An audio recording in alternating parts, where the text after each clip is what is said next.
कराची जे कोरंगी वारे इलाके में पुलिस मुकाबले दौरान शहरी जे कत्ल वारो मामलो गुजारत बणियल आहे। शहरी कंहिंजी गोली में मारिजी वियो आहे। पुलिस पतो न लगाए सघी आहे। जांच ऑफिसर जो चवण आहे त शहरी फायरिंग जे डेवठ में कत्ल थियो। वाक़े वारे हंध तां 3 बोर जा खोल मिलिया आहिनि।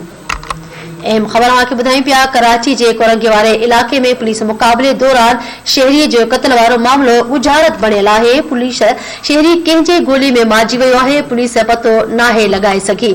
जांच ऑफिसर जो चवण आहे त शहरी फायरिंग जे डेवठ में कत्ल थियो। वाक़े वारे हंध तां 3 बोर जो खोल मिलियो आहे।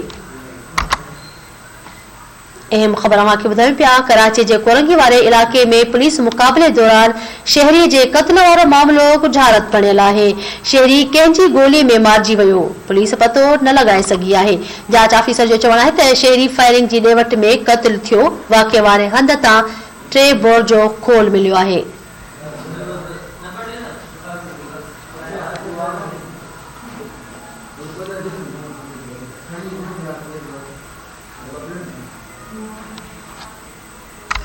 नाज़रीन अहम बाबत के अपडेट कयूं पिया। कराची जे कोरंगी वारे इलाके में पुलिस मुकाबले दौरान शहरी जे कत्ल वारो मामलो गुजारत बणियल आहे।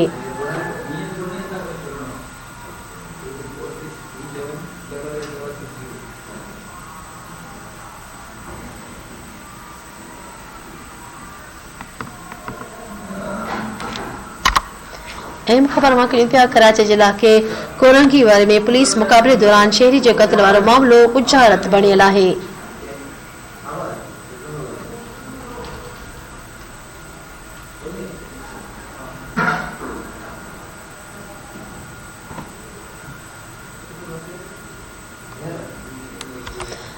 पिया शहरी कंहिंजी गोली में मारिजी वियो। पुलिस पतो नाहे लगाए सघी। जॾहिं त जांच ऑफिसर जो चवण आहे त शहरी फायरिंग जी डेवठ में कत्ल थियो।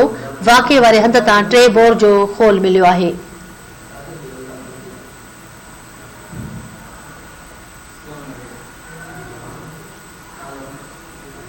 नाज़रीन अहम खबर ॾियूं पिया। कराची जे कोरंगी वारे इलाके में पुलिस मुकाबले दौरान शहरी जी कत्ल वारो मामलो गुजारत बणियल आहे। शहरी कंहिंजी गोली में मारिजी वियो।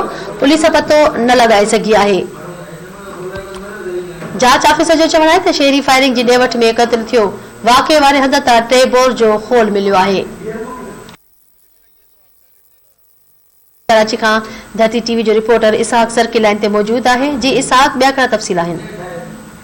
बिल्कुल ॾिसो, कोरंगी में पुलिस मुकाबले जे दौरान शहरी जे कत्ल थियण जो मामलो है, जंहिंमें मक़तूल जी गोली कंहिं हई। इन हवाले से पुलिस इन्वेस्टिगेशन जा अमलदार उन्हनि पारां ऑपरेशन पुलिस के बचाइण की कोशिश की कई वने, जंहिंमें जांच पारां जांच टीम उन्हनि पारां वासिफ नामी शहरी जो 4 ॾींहं पहिरियों कोरंगी वारे इलाके में कत्ल थियो। उन हवाले से पुलिस पारां अञा ताईं तस्दीक न करे सघी है। तो 3 सिपाही मौजूद है उन ड्यूटी ते, टिनी में कहिड़े सिपाही की वासिफ के गोली लगी है। इन हवाले से जांच टीम का भी इन ते अॻुभराई न करे सघी है।